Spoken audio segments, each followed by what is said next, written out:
Good evening.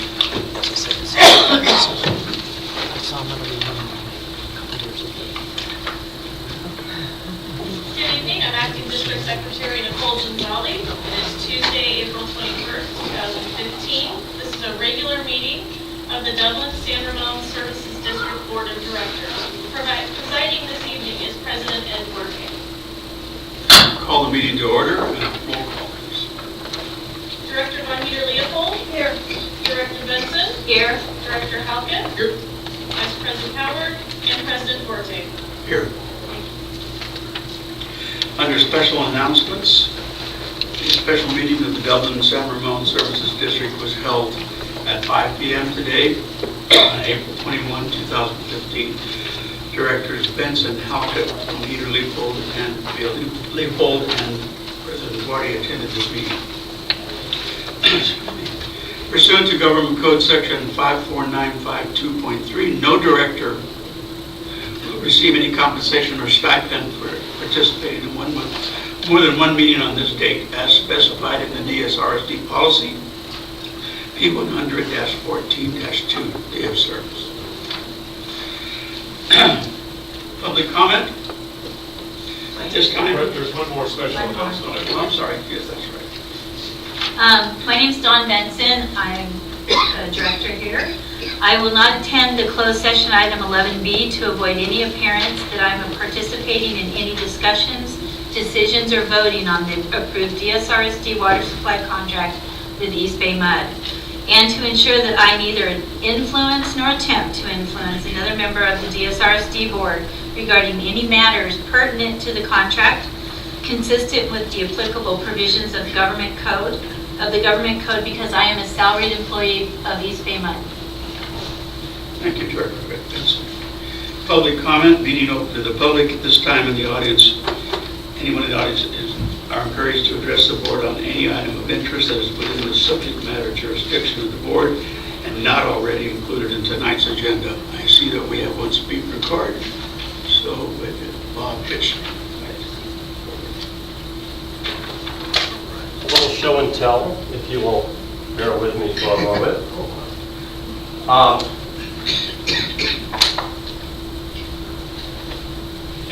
My name is Bob Hitchner. I'm with a company called Nexus E-Water that does home water recycling.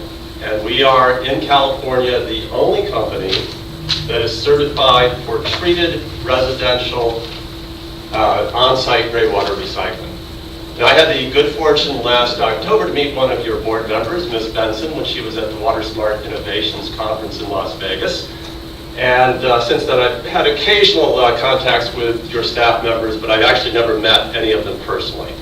And I was made aware that you were talking about water supply portfolios today, and I wanted to come and speak, and I'm sorry I wasn't here at 5 o'clock to make a public comment then, but I guess I slipped under the fact that it's no longer on the agenda, so I can speak on it. All right. I was in Sacramento today. I was meeting with the Regional Water Authority, and I was talking to them about on-site water recycling. As you might know, in the governor's executive order, there is quite a bit of talk about using gray water. Upgrade the model landscape ordinance to use more gray water. The DWR and the California Energy Commission are supposed to come up with a water energy technology program, among other things, to develop integrated on-site water recycling solutions. That is exactly what our company has, and so in that vein, I wanted to come here. We were talking just a few minutes ago about how, if we're lucky, your desalination plant may begin to give you water after 15 years. 10 years to permit it, 5 years to build it, then you get your water. And what I would like to suggest is that for an immediate drought response, you think very carefully and give full consideration to the opportunity to begin to build homes so that they can recycle their own water for use as permitted under the California Plumbing Code. Now this is to demonstrate the ratio of water in your home, that you use in the home. If you think of these as each being 25,000 gallons, a typical family of four is going to use about 75,000 gallons of water a year. 50,000 gallons will come out as gray water, 25,000 as black water. And obviously, we don't want to do anything with the black water. What home water recycling does is it takes this water, it makes it look like this, but then it reuses it for non-potable applications. And that includes all kinds of irrigation, and under the plumbing code, it is also permitted to be used inside the home for toilet flushing. So this is a new category of gray water reuse. And the reason I wanted to come before the board briefly today is to say that, gray water is not your daddy's gray water anymore. We now have a way of recycling it as permitted under the California Plumbing Code. And we would like, as you go forward, looking at your supply portfolio, to think how this might fit into it. And the advantage of this is that when each new home is built, it immediately starts recycling water. You don't have to wait 15 years to begin to see this supply come online.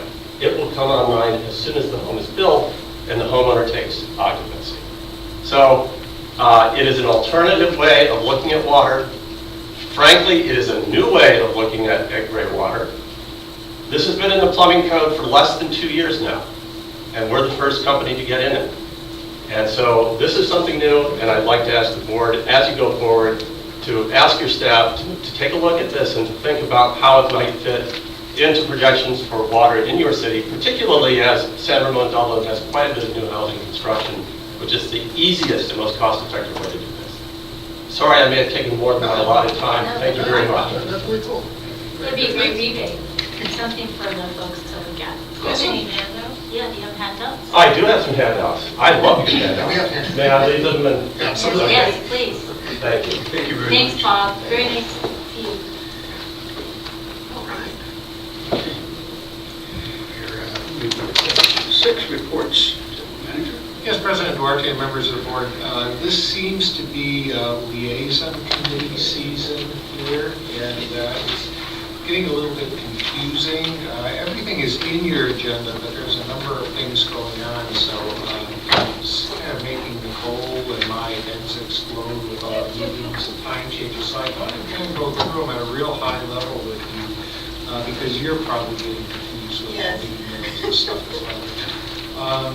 Yesterday, we had a meeting with the City of Pleasanton, the City of Pleasanton liaison meeting. I thought that went very well. I think the delegates will talk about it a little bit here in the upcoming item on the agenda. But then next week, Monday, at 1:30, convening at the wastewater treatment plant, we'll have a liaison meeting with the City of Dublin. They want to specifically see the wastewater treatment plant as well as the recycled water facilities and have an agenda put together for them.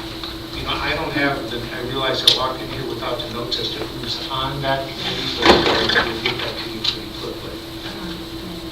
Also on Monday the 27th at 4 o'clock, we have we're going to participate in a joint liaison meeting with Zone 7, City of Livermore, and Cal Water.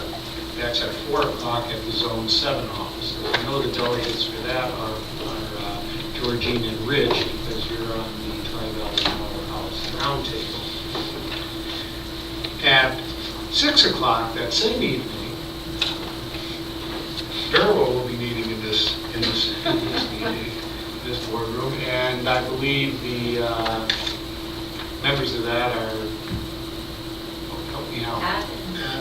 Pat and Georgine. Thank you. I wasn't sure if it was Pat or if it was Pat and Pat. And I'm going to take Rich's spot on the Zone 7 with Georgine on the Zone 7. Okay, very good. That's what I heard today. And then a little bit further down the road, in case you wondered what happened to it, the Tri-Valley Roundtable meeting has been pushed back to May 13th. That will be here in the district office. Those delegates are Georgine and Rich as well. I will be out of town. And you'll be out of town. So all the rest of you are alternates to that. So we will figure out either by lot or by interest who wants to We'll stay. get it covered. Yeah, we'll get it done. So I'm sorry for the confusion, but it just seems like these things all came together kind of within a 2-week period. But in some ways, that's good. They're all talking about similar subjects. But I took that out from the Well, so yesterday I Yesterday. called out of town on business on the 27th. That's what kind of caused some spread. As Pat Pat been contacted from the... He's already- So Pat's got that one, you've got, I got both. And Pat I have has two. both. Pat's available. but you're coming in for me on... One. I'm coming for you at Thank you very much. 4 o'clock. Thanks very Because much. I took the afternoon off. But that's So that was why we, perfect. that's why we have a high functioning board that trust each other. So we just use alternates, we don't need to do some of the generations that other entities do where they want to make everybody reschedule. Yeah. 27th, busy day. There's a couple other quick items. I understand today is Mr. McIntyre's birthday. Is he 21? Happy birthday. We won't embarrass you by singing this. Happy birthday. Happy birthday. Happy The birthday. older you get, you can't celebrate anymore. Is that the cupcakes that were over there, or is that for somebody? Somebody else. We might go get a couple of those. Put a little candle Repurpose in them. it. And there's been no correspondence to it from the board since your last board meeting. Agenda management, anything changes there? I think from my perspective, I think we'll go straight through those also. That's very good. At this point then, I'll entertain a motion for approval of the minutes of the regular meeting of April 7th. I'll second. Moved and seconded to approve the meeting minutes for the regular meeting of April 7th. In favor? Aye. Opposed? Carries unanimously.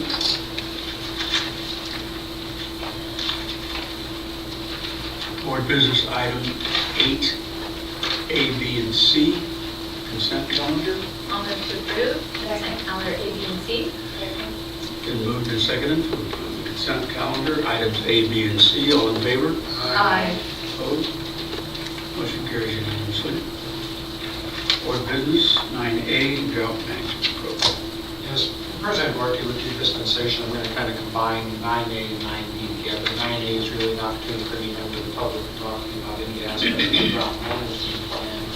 And 9B is basically how we're doing on the drought management plan and asking you to continue the state of the community drought emergency. The simple answer is we're continuing to perform, our community is continuing to perform very well in terms of water conservation. We're still running out where we should be. We're not hitting the high numbers like we were last year in the middle of summer because there's just not that demand. There's a lot of interior demand. We'll get some of the big percentage reductions of some of those outdoor irrigation demand steady. You'll notice also that last Saturday, the governor of the State Water Resources Control Board came out with new regulations for drought management. DSRSD has been putting what they call Tier 3, so our target is a 16% conservation program versus 2013 used Tier 4, so it's a 16%. conservation program since as compared to 2013. In addition, there's a number of other specific regulations and prohibitions that we have to work into our drought ordinance. What I'm thinking about doing is on May 5th, having an open-ended discussion, just sort of presenting to you all the things that we see that will be going into the new drought ordinance and where we're going, seek a little bit of direction from you and from the public, of course. And then if we capture that direction correctly, then on May 19th, I'm sorry, I said May 13th. I think I meant You said May 5th, okay. And then on May 19th, we'll present the ordinances and all the various actions that you'll have to run through to put in place the drought management program for the ensuing at least 8 months to the end of the governor's emergency proclamation. So that's about where we are. There's a lot of moving parts now still up in Sacramento, so I can't tell you exactly how some of these things are going to set out. Matter of fact, that 16%, that's the second iteration of the number. And the state board, I was on a conference call today, they're reworking the numbers again, so I'm not sure where we're going to end up in a final analysis. So I have this too, if you guys want to look at it. When do they pass their, where is it going to pass their thing? they will officially put it out for the official notice for rulemaking. They will issue that next week, Tuesday or Wednesday. They will have their public hearings on the 4th and the 5th of May, make a decision at that time on the items that are out at that time. They are still called upon by the governor to look at rate setting with the Prop 218 decision yesterday, and nobody, quite frankly, at the state board, I think there's a lot of people out there trying to figure out exactly what the governor asked them to do with this emergency level of rate setting, so there's nothing out there at all on that, but that will be coming out shortly as well. So it's just a lot of moving parts right now. Is this that they're addressing? Yeah. Well, that's part of it. That's not part of the governor's order. The governor ordered the state board to adopt or to direct agencies to provide conservation enhancing rate structures. And, that's in the works. Totally independent of that, the capstone decision. That was a state court, right? That was a District Court of state Appeals. State Court of Appeals. Yeah. It says 4th District, is that state? That's federal. It's Orange County. Orange County. Yeah, so that decision came out. Quite frankly, we reviewed it. We don't think it's going to have too much of an effect on our rates, because we think our rates, we, as you know, we zealously look at cost of service up and down the ladder on ours, so we think we're in pretty good shape. But it's that's a wild card out there. So a lot of moving parts right now, so hopefully we'll start bringing this together for you on May 5th and for action on May 19th, because the state board is saying they're targeting June 1st as sort of the official start of all the state level enforcement on drought mandates. So that's where we are. So we'll do the first reading, the second. There's only been one reason to propose as an emergency ordinance. All right. Anything else? Moving on to IC. We have to continue the Provide, we have to provide, second, B by motion. I move we accept the water supply and drought response plan status report. and find the need for the continuing emergency. Yeah. Yada, yada, yada. I'll second. Moved and seconded to approve item 9B. As written. All in favor? Aye. Opposed? Motion carried unanimously. 9C. Sorry about that, Bert. No problem. President Markey and members of the board, this is the last element of our strategic planning process that the board will see before you're actually asked to formally approve the documents. As you know, you've gone through the mission statement, vision statement, core values, the goals. This is the work plan. The work plan is really a staff work product because it's really what we intend to do to achieve the goals that you've tentatively established for us. But in order to accomplish certain elements of work plan, we need support from the board in terms of resources. So we wanted to lay those out for you today because we're in the final stages of preparing the budget. By the way, I think you can see the budget John on May 5th as well, in the workshop setting. So if some of these elements that we're proposing that we think are needed to accomplish the goals, you see the cost implications. If they cause a problem for you, we'd certainly like to know now so we can work that direction into the budget or into the work plan, or conceivably, depending on how strongly you feel about it, maybe have to come back to you and say we can't accomplish the goal as you proposed. You have the entire work plan in your packet. What I've done here on the screen is pulled out just those work plan items that have a cost associated with them. So and what I was going to do is propose to walk through them. There's not that many that are there. We'll walk through them sort of chunk by chunk. You go through. If you have any questions about it, or you can support it, or you think perhaps in the wrong year it needs to be done a different year, deferred, accelerated. That's what we'd like to know. So the first goal was just a high-level financial goal about sound financial flights for the district's mission. We just talked about the case, the tiered rate study case. Our rate studies we typically do every 5 years. We have a 5-year rate plan. Those are all coming up here in the near future. So we need to do a regional rate study. We're proposing to do that in 2016. And a local rate study, also proposing to do in 2016. Sooner, so it made sense to link those. In our water rate study, we did that fiscal year 2017. The dollars we have up there are what we feel is going to take for the rate consultant to provide the assistance we need to put those documents together. And basically 49,000 fiscal year 16 for both sewer studies and 30,000 in 2017 for the water rate study. Good. The next one was, I think, a really long-term important strategic goal for the district, which is satisfying our pension and OPEB obligations. You sort of set a goal for us to do that within 5 years. Of course, we are in there with OPEB obligations right now, subject to every year's actuarially, that number always tweaks a little bit. But essentially, we could say we're 100% funded with that. We're not 100% funded on the first liability. That information came out, we briefed the board on it earlier this year. We basically have a $16.4 million unfunded liability, which sounds like a lot of money, but in the big scheme of things, compared to what some other agencies are facing, it's really not that much. We think we're in a position, and we work with the Finance Committee on this, to essentially fund that liability, bring us up to 100% funding within 3 fiscal years. So we're working with the Finance Committee on a mechanism to do that, how much we want to, how much money we want to set aside each year in order to satisfy the liability. That's why it has to be determined amounts in there. But basically take 16.4 and divide it by 3, and you're going to be looking at something around $5.5 million a year, which we think is doable given the reserves and the financial situation in the district. And so after about 3 years, we'll have those unfunded liabilities.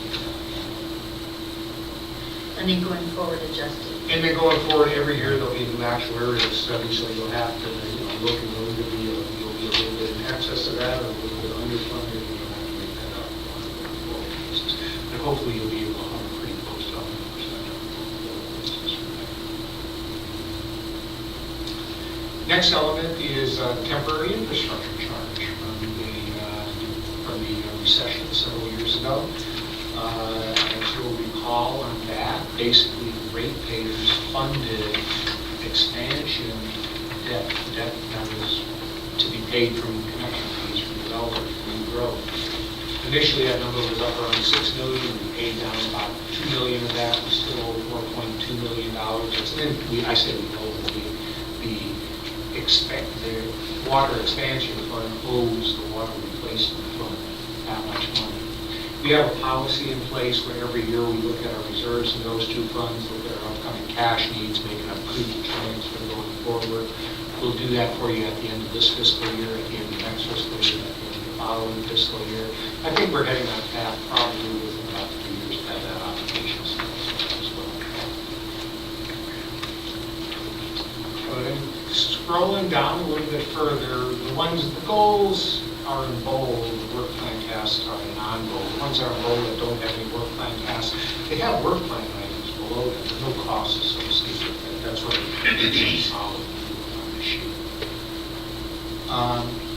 So the next one related to long-term water planning is our urban water management plan. We have to do that in 2015. Actually, it'll probably slip into 2016, given some new regulations and things. The deadlines will be extended.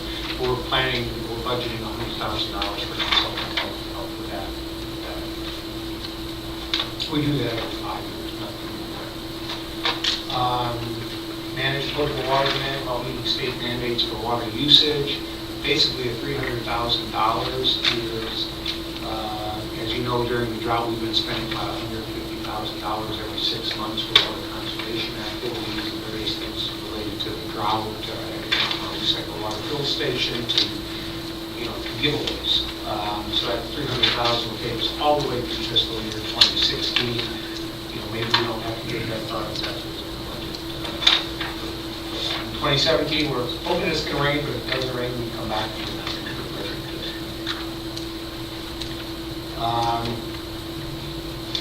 And start some money for CIP expenses to start a pilot project for recycled water for residential front yards. We talked about that a little bit earlier. We must start moving on that. Now that money is not starting to be, we're not planning to start spending that until fiscal year 17. One of the things, Redora, I don't know, is you said we got some approval, so I don't know, maybe we're talking about accelerating some of that expenditure to 2016, I'm not sure. But that's where it's currently scheduled. Yeah, some of that is occurring with developers fronting the cost, so no cost for the early pilot elements of that to the district. So our expenditures will start happening in 2017. Yeah. And the next one is new and existing structural conservation programs. Those are basically rebates for gray water systems, rainwater capture systems, et cetera. We currently have those penciled in for fiscal year 2017. Thing is, it takes some building code ordinances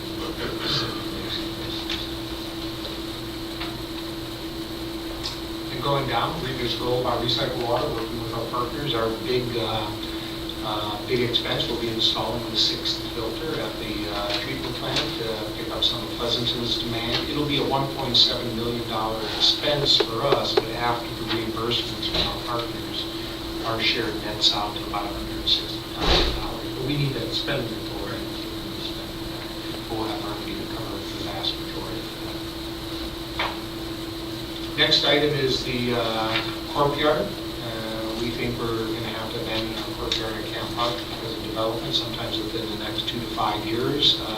We're targeting $6 million CIP expenditure next fiscal year for that. And we're going to lay out some options for you a little bit later in closed session, seeking negotiating authority for some property road on that. The amount is obviously subject to which option we choose. There's some small expenses in terms of being good neighbors with the community next to the treatment plant, for mailing the expenses for the fall barbecue that we have at the treatment plant. So there's some small expenditures for that. For asset management, some closed-circuit TV assessment of some of our sewer facilities. Have all of those closed-circuit TV by the end. We've been doing this in pieces a little bit every year. We have a couple more years to go on that, but we're budgeting $180,000 moving forward each year on that. That'll be to we'll have contract help for that. And then starting in a serious way with asset management at a regional sewer facility. That's a much more complex facility to do asset management. Sewers are pretty linear. You can't really assess the conditions. A treatment plant, you have this kind of pump here, that kind of pump there, you got a structural tank there. So we're going to need help systems to pull some of that together. Well, we definitely think that's important, so we want to start on that. That's one of the goals we set for us. So we have a couple $100,000 to start doing those assessments. And we're into biosolids.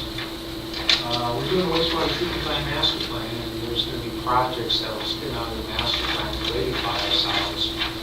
So we have a to-be-determined CIP expenditure in 2017.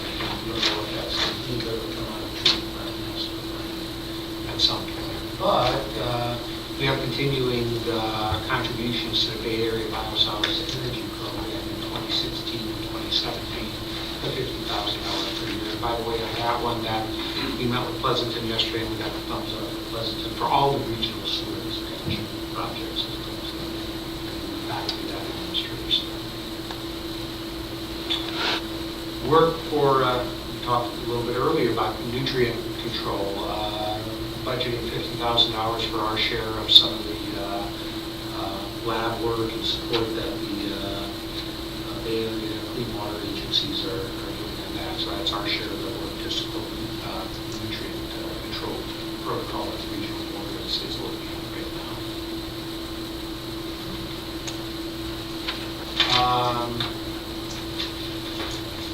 Updated risk vulnerability assessment for our potable water facilities, identify remaining needs. It's been a while since we did that, so we put in $50,000 in the second year of the capital program to take a look at what it would take to make some improvements to our water system for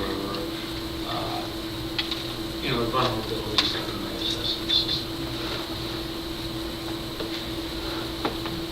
IT, we want to put together a master plan for the business network, having some consultant help with our IT. We've heard so much about cybersecurity, and we do have a lot of customer data, and we maintain that because we build people on a regular basis. So, we've been subject to, or even a service provider has been subject to a couple of denial of service attacks. So we're not being vulnerable to this. We want to make sure we're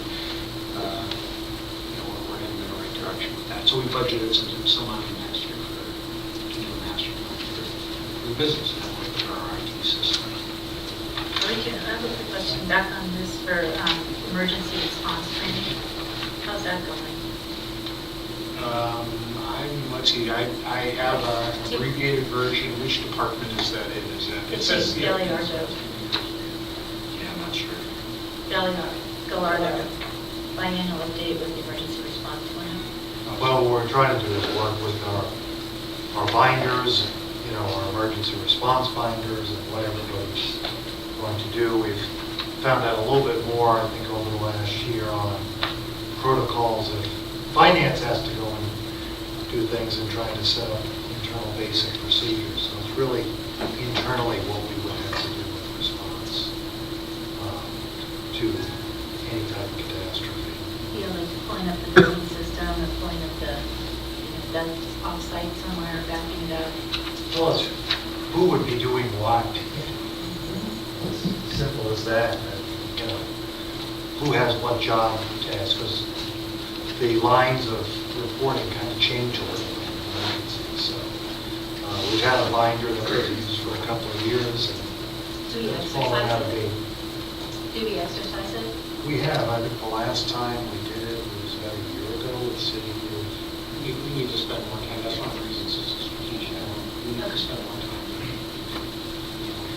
We sort of basically think about the last 5 years, we faced a recession and now we're facing a drought. So some things naturally slip. I think we need to get more on our toes. Okay. Just because we're exercising, we see the benefit of it as well. And I have materials if you need some that can help. Okay. So moving forward, a couple of things in the open governance goal, maintain the district code, all our policies online. We have to charge maintenance, and that's like a big for us. Fairly defined expenditure, but they provide search functions for the code. It's pretty simple, but important function. And of course, something that's important for you in 2017 is a little thing called an election. Election for our share of what we return by the county for holding that election. There's a pretty significant increase. The information we're getting from the county is saying that the election costs in 2017 for both counties together is going to be about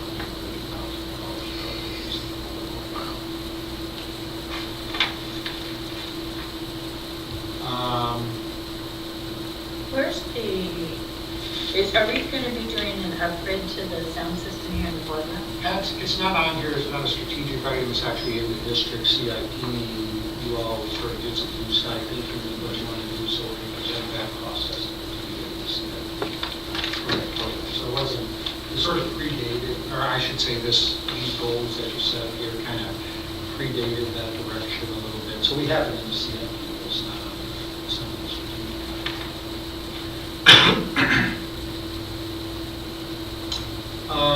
And then there's some public outreach costs, various educational materials that Sue develops. We have $7,500 for training each year. The James B. Cohen Scholarship Program that we've now kind of rolled into the Aqua and CASA Scholarship programs. There's $2,000 each year in each one of those expenditures. And then, I'm sorry, we do have an RFA, evaluate the cost of expanding and improving broadcast. And we budgeted $50,000. We need to have a big conversation with you next board meeting on exactly what you want. Because this is one of those projects where you can spend as little as you want or as much as you want. You can go all the way up to the sports center. And we need to have a serious conversation. I don't think we need a Lamborghini. We need a Honda. But right now, that's what's in there right now. Just we have this conversation. And also is that enough for printing, for educational materials? Or do you That's think? what Sue put in there. She thought it was.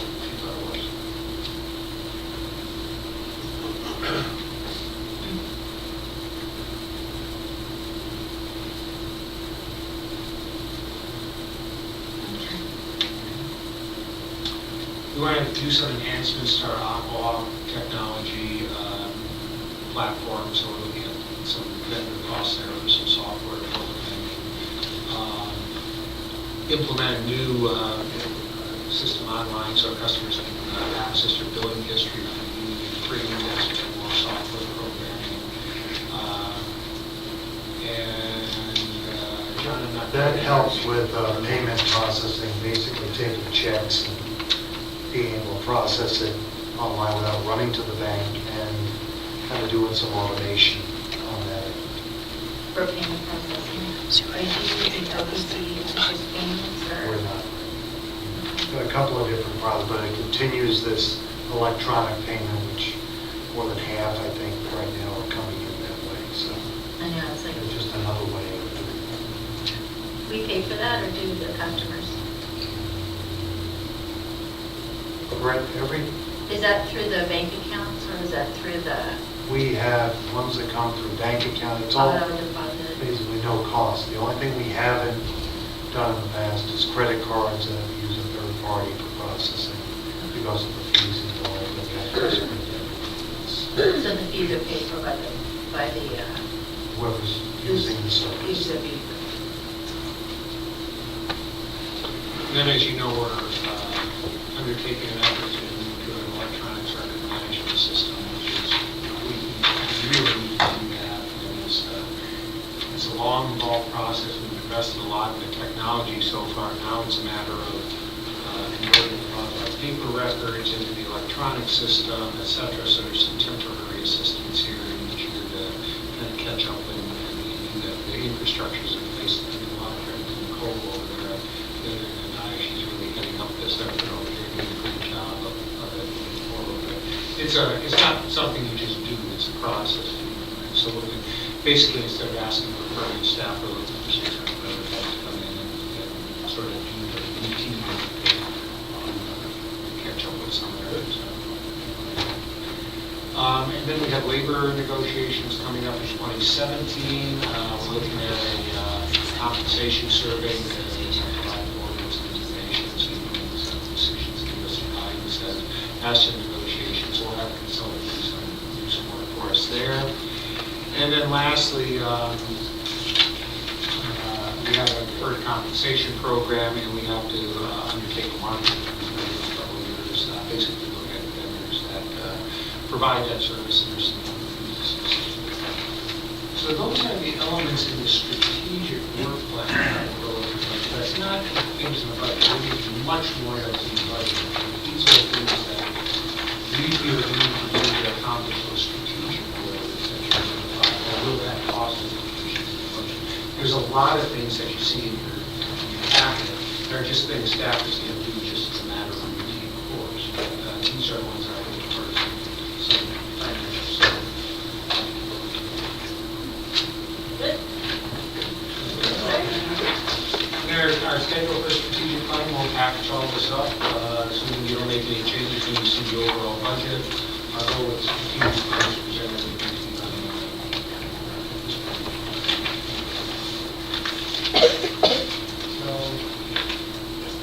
that's all I have. There's really no action. It was just set up to give us direction. Just our whole goal was to try to get the budget presentation to you as close as possible, and that was a surprise. Yeah, the outline is presented. All right. Moving on to item 10, board member items, reports. Yeah, we have several actually. I attended a meeting last night, city joined Parks and Rec Commission and Heritage and Cultural Arts, and because the swimming pool is a big thing to do with the parks, Paul McCreary handed out this comment thing, because most of you know that last week on KPIX, the city was kind of raked over the coals for thinking about a pool in the middle of a drought. So consequently, he put these down. I thought all of you would like to just look at what they said. That's that. Next,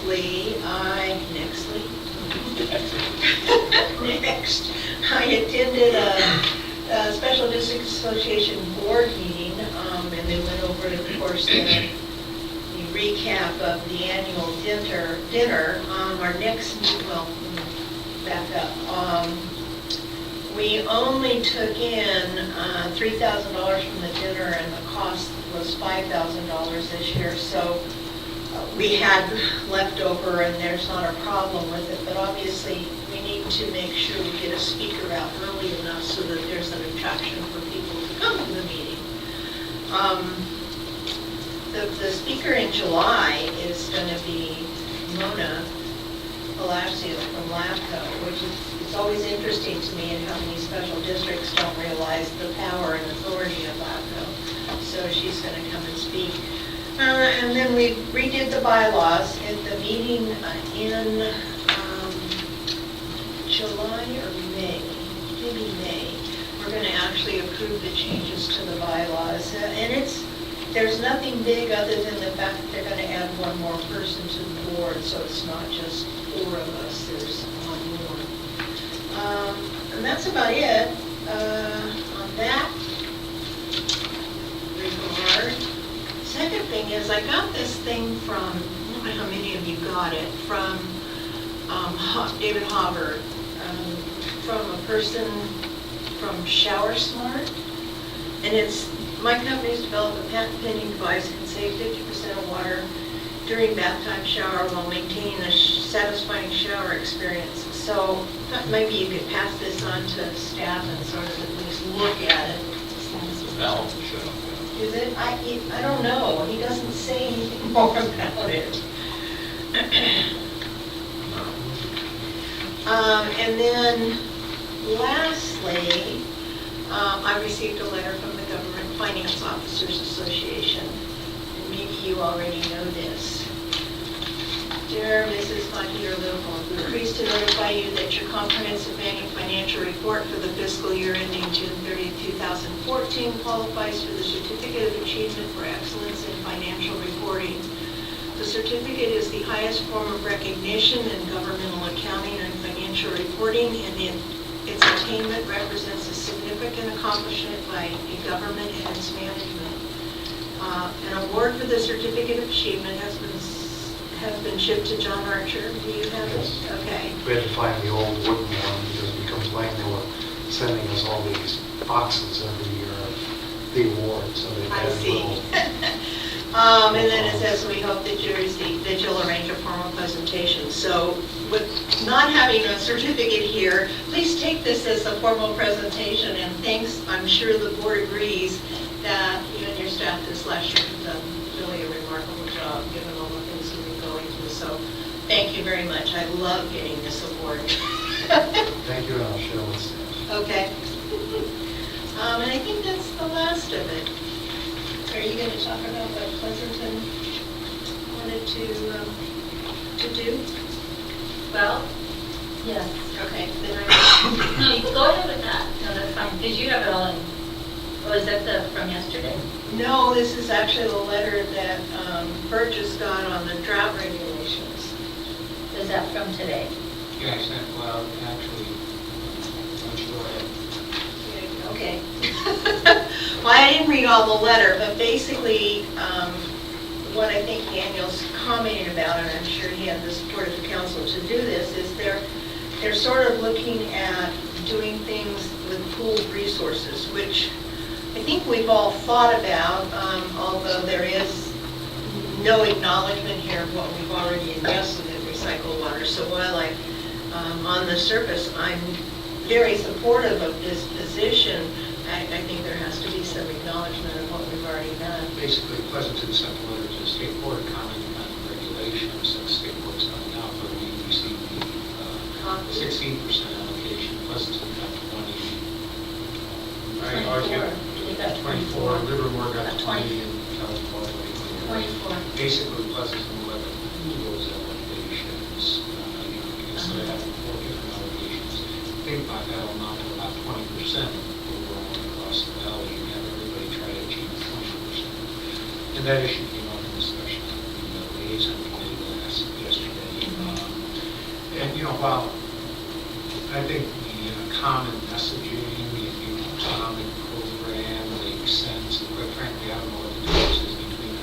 16% conservation program, a 20% conservation program, because we'll be doing about the same things. Our control now is not that fine. The concern is that the state board is also looking at the possibilities of executive orders, looking at the possibility of fines if the golf district doesn't achieve it. So, Up to $10,000. yeah, up to $10,000 per day. Yes. So I think we need to be very careful entering into a cruise program where we might, if our goal was 16 and we achieved 17, the pool is 20, and all of a sudden, collectively, we need to make sure that we're not, caught in that. So, Okay, I didn't take that from the letter, so that sort of changes my thoughts on it. On second thought, yes. I'm glad we can change, I just wonder if we can change our mind. I think that would be difficult to do, mainly because we have control of our ratepayers, and we won't have control of the other three entities' ratepayers. And again, I just think that would be difficult to do because we wouldn't have control. And everybody's got different ways they're penalizing people. We know why they're proposing it, so. Yes. So anyway, that's my 2 cents. Well, the good thing out of yesterday's meeting with them was that the 6 supplemental agreement looks like it's a go. 6 supplemental agreement is go. Is a go for- Brings us clearly beyond clean water revival. Yep, to really start new and move forward again. They were very positive. They were very interested in our recycled water program. Daniel gave a great presentation on the supplemental, and then our folks, Dan worked on the, they also talked about recycled water and how valuable it is. They also, we're going to pay off some debt. We're looking at paying off some debt, $9 million. And they're supportive of that. So we have a small book there. And it's like 4.38 versus, we're only earning a 1 or 2%, 1.2% interest. Under 1. So right now it's better for us to go ahead and pay it off at 4.38%. He's CIP into the program, New too. Pleasanton.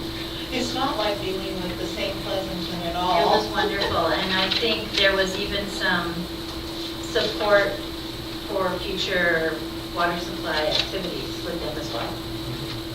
And they have offered a few opportunities for us to maybe look at as we go forward with Zone 7. They reached it. It was just a very delightful meeting. I was very happy. They were very engaged and very happy. They were very excited about the CIP and the recycled water partnerships that we're working on. It's just a new day and a new adventure. So it's good.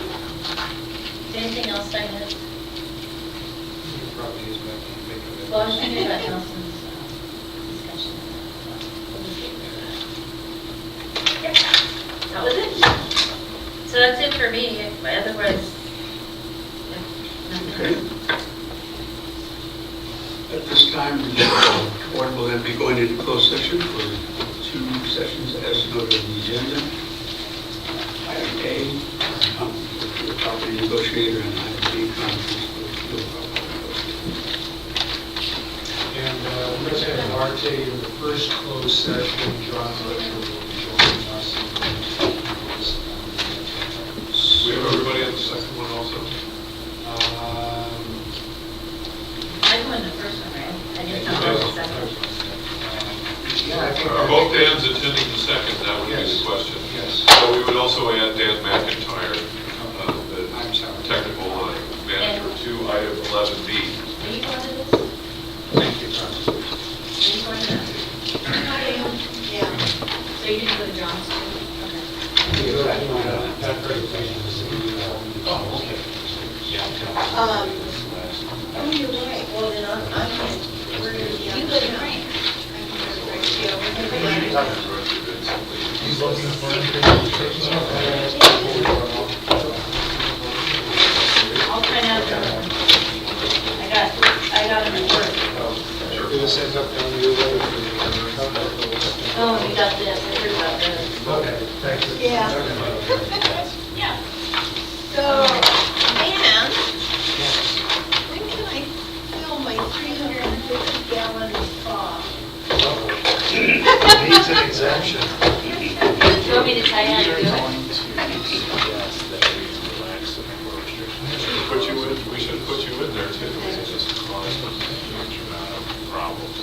Taking up a lot of staff time, people with leaks, people building these pools. Yes.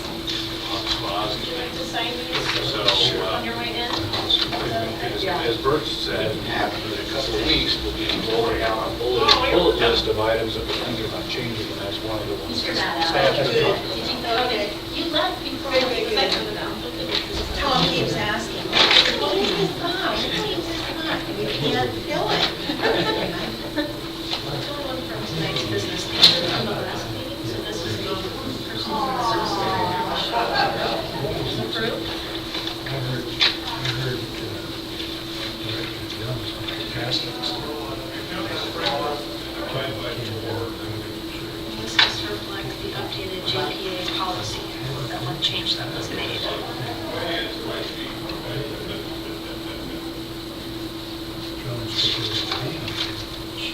Thank you. Yeah, I think so. Thank you very much.